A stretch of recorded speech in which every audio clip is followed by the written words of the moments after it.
Hello students, জ্ঞানজ্যোতি coaching সেন্টারের পক্ষ থেকে তোমাদের সকলকে জানাই আরো একবার স্বাগত। তো স্টুডেন্টস, আজকের ক্লাসে আমরা যে বিষয় নিয়ে আলোচনা করব তা হলো সুফিবাদ কি বা সুফিজম কি তা নিয়ে। তো আলোচনা শুরু করার পূর্বে তোমাদের বলে রাখি, তোমরা যারা যারা GBU অর্থাৎ গৌড়বঙ্গ ইউনিভার্সিটির অন্তর্গত 4th সেমিস্টারে রয়েছে, তোমাদের যাদের যাদের মেজর হিস্ট্রি রয়েছে তাদের পেপার 6 এর একটি গুরুত্বপূর্ণ টপিক নিয়ে আজকের ক্লাসে আমরা আলোচনা করব। তো আলোচনা শুরু করার পূর্বে তোমাদের একটা ছোট্ট ইনফরমেশন দিয়ে রাখি যে তোমরা যারা যারা ভাবছো তোমরা এই সেমিস্টার আমাদের সাথে অনলাইনে যুক্ত হবে, তোমরা স্ক্রিনে দুটো নাম্বার দেখতে পাচ্ছ। এই দুটো নাম্বার হলো 7076398606 এবং আরেকটি হলো 6295916282। তো তোমরা এই দুটো নাম্বারের মধ্যে যে কোনো একটিতে যোগাযোগ করে আমাদের সাথে যুক্ত হতে পারো।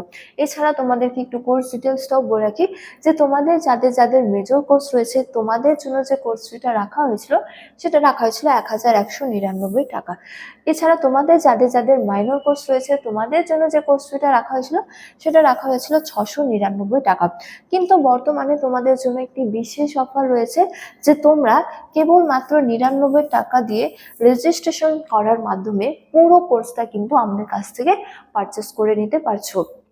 এই জন্য তোমাদের আর কোনো ধরনের কোনো পে করতে হবে না, ঠিক আছে? কেবলমাত্র 99 টাকা দিয়ে পুরো রেজিস্ট্রেশন করার মাধ্যমে পুরো 6 মাসের কোর্সটা কিন্তু তোমরা একবারেই আমাদের কাছ থেকে পারচেস করে নিতে পারছো। তবে একটা কথা মনে রাখবে যে এই অফারটা কিন্তু কেবলমাত্র প্রথম 100 জন স্টুডেন্টদের জন্যই রাখা হয়েছে। তো স্টুডেন্টস, এই ছিল ইনফরমেশন। এবারে আমরা আজকের আলোচনা শুরু করব। তো আলোচনার বিষয় প্রথমেই বললাম যে সুফিবাদ কি বা সুফিজম কি তা নিয়ে, ঠিক আছে? তো দেখো, এক্ষেত্রে বলা হয়েছে যে সুফিবাদ হলো ইসলাম ধর্মের ভিতরে গড়ে ওঠা এক উদার নৈতিক আন্দোলন, ঠিক আছে? তো এর আগের ক্লাসে আমরা ভক্তি আন্দোলন নিয়ে আলোচনা করেছি যে মধ্যযুগীয় ভারতবর্ষে যখন হিন্দু ধর্মের মধ্যে বিভিন্ন কুসংস্কার ঢুকে পড়ে, সেই কুসংস্কার মুক্ত করে হিন্দু ধর্মকে পূর্ণ প্রতিষ্ঠা করার জন্য যে আন্দোলন শুরু হয়েছিল তাকে কি বলা হয়? ভক্তি আন্দোলন। ঠিক তেমনি ইসলাম ধর্মে যখন কুসংস্কার তো নয়, বা বলা যায় যে ইসলাম ধর্মের প্রতি মানুষদের আকৃষ্ট করার জন্য বা ইসলাম ধর্মে দীক্ষিত করার জন্য পুনরায় যে আন্দোলন শুরু হয় তা সুফিবাদ নামে পরিচিত, ঠিক আছে?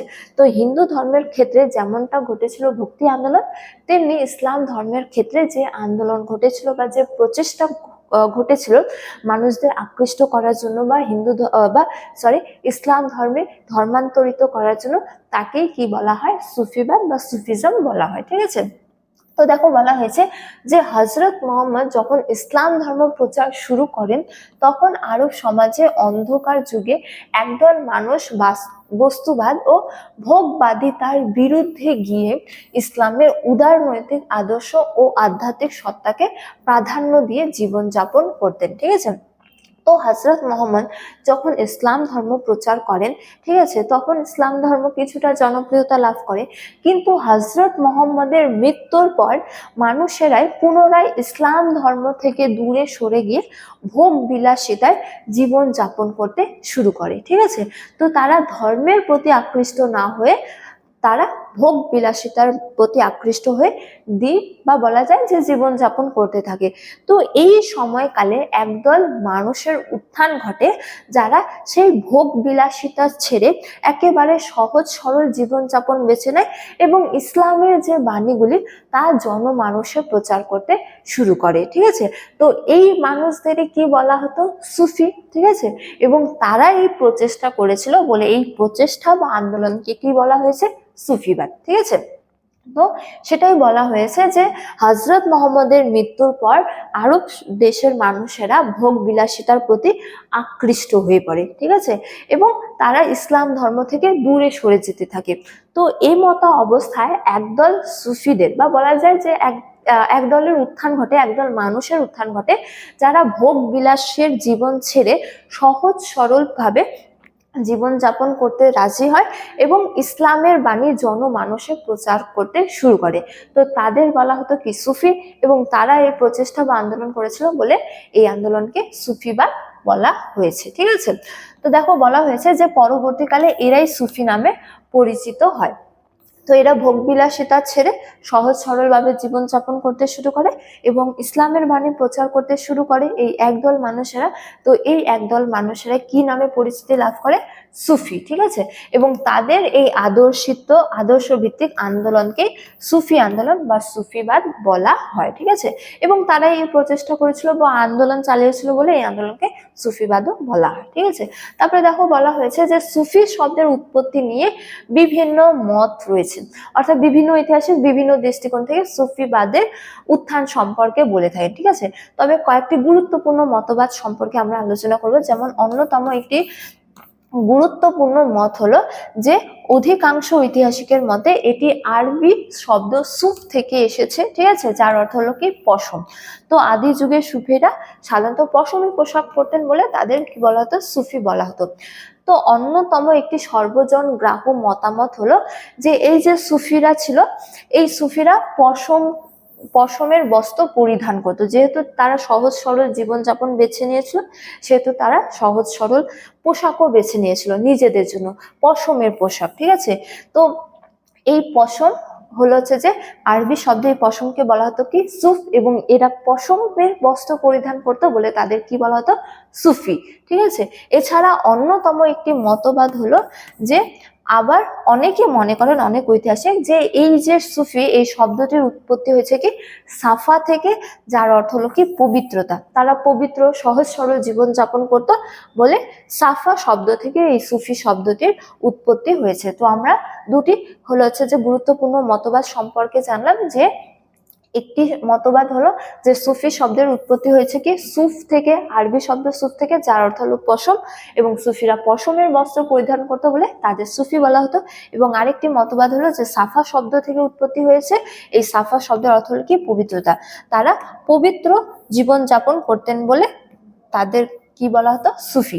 এবারে আমরা সুফি আন্দোলনের কয়েকটি গুরুত্বপূর্ণ বৈশিষ্ট্য সম্পর্কে বা মূলনীতি সম্পর্কে আলোচনা করব।